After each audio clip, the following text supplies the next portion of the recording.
तो आपको पहले सरकार से लड़ाई लड़ना पड़ेगा उसके लिए।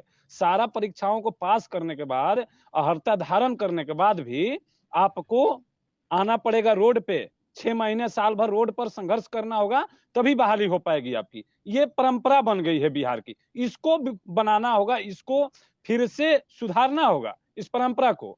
हम पढ़ते लिखते हैं, सब लोग मेहनत करते हैं घर में बैठ के या कहीं कोई कष्ट से, बहुत लोग कष्ट से पढ़ते हैं, पास किए हैं। लेकिन दिक्कत यहाँ ये है कि पास करने के बावजूद 3.5 वर्ष, समझ रहे हैं, मतलब लगभग समझिए तो एक दशक का आधा भाग बीत गया उनका।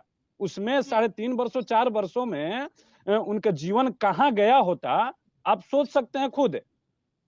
लेकिन जीवन वही का वही है और भविष्य कुछ दिख ही नहीं रहा है।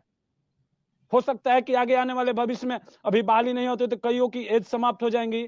कुछ लोगों का जो हम लोग का क्राइटेरिया है बिहार में शिक्षक बहाली का, उसके चलते छटनी हो जाए, तो फिर वो कहाँ जाएंगे आखिर? किस लायक बचेंगे? वो 3.5 वर्षों से बैठे हुए हैं, किस लायक बच जाएंगे वो?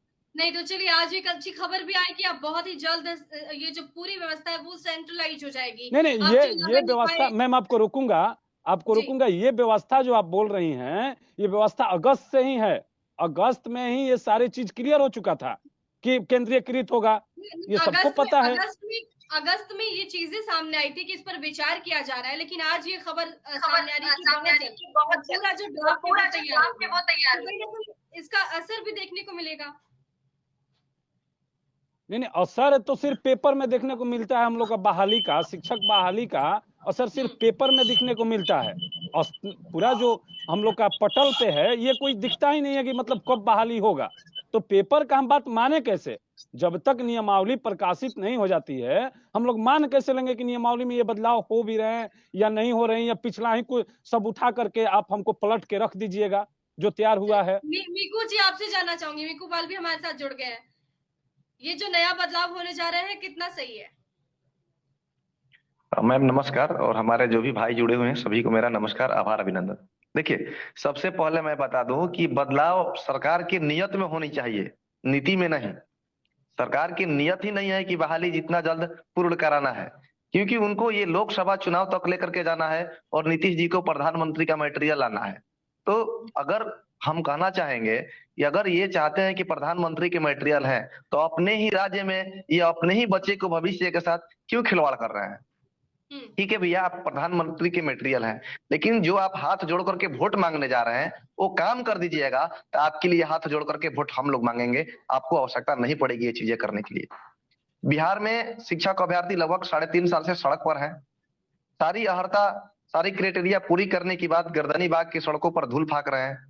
सरकार की तरफ से किसी भी प्रकार से कोई संभावना नहीं मिल रही है। अगर मिल भी रही है तो सिर्फ जुमला, झूठा आश्वासन। और ये झूठा आश्वासन से हम लोगों ने पक करके इसे आगे बढ़ करके एक लिखित आश्वासन लिया, जो एक आईएएस अधिकारी, जो प्राथमिक डायरेक्टर के द्वारा एक लेटर जारी हुआ था कि अगस्त के लास्ट में आप लोगों की 7वीं चरण की प्राथमिक विज्ञप्ति जारी कर दी जाएगी। लेकिन उस लेटर के और एक आईएएस अधिकारी का भी बात को अवहेलना किया गया।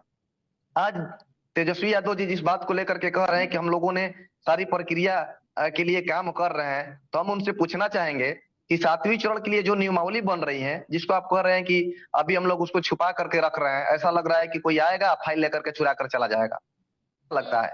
तो फिर बड़े बड़े परीक्षाओं में बीएसएससी, बिहार कर्मचारी चयन आयोग का पेपर ही लीक हो जाता है, उसको भी चुरा करके रखना चाहिए ना।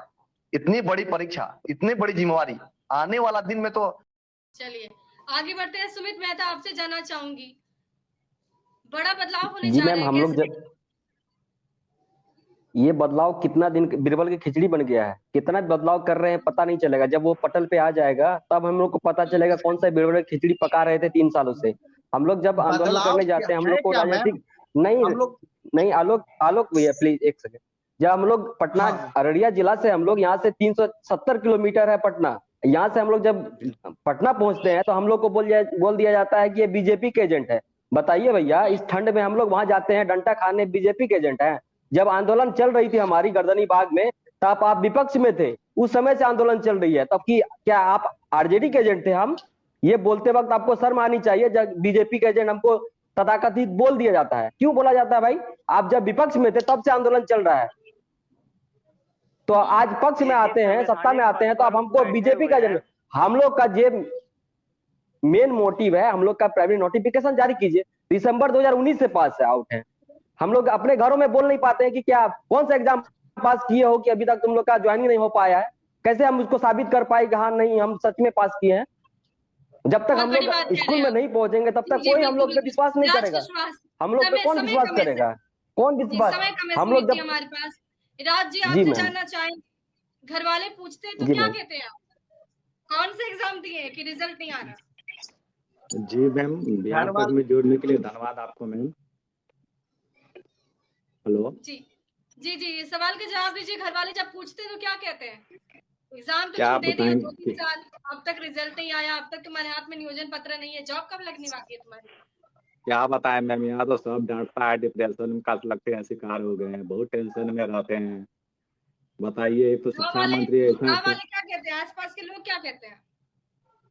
आसपास का लोग बहुत ही तुम लोग इतना पढ़ लिया है, ये वो, तुम लोग अभी तक कुछ नहीं कर पाया है, यही सब चीज टॉर्चर समझिए, टॉर्चर होते रहते हैं। सीधा जानिए, लगता है कभी कभी मन करता है सुसाइड कर लें, कभी कुछ हो जाता है। क्या बताएं आपको, समझिए ये सरकार से अभी तक हम लोग को भी विश्वास नहीं और आगे भी नहीं होगा, किसी से विश्वास नहीं है अभी तक। मिथिलेश जी आपसे जानना चाहूंगी, देखिए क्योंकि बदलाव तो हो रहा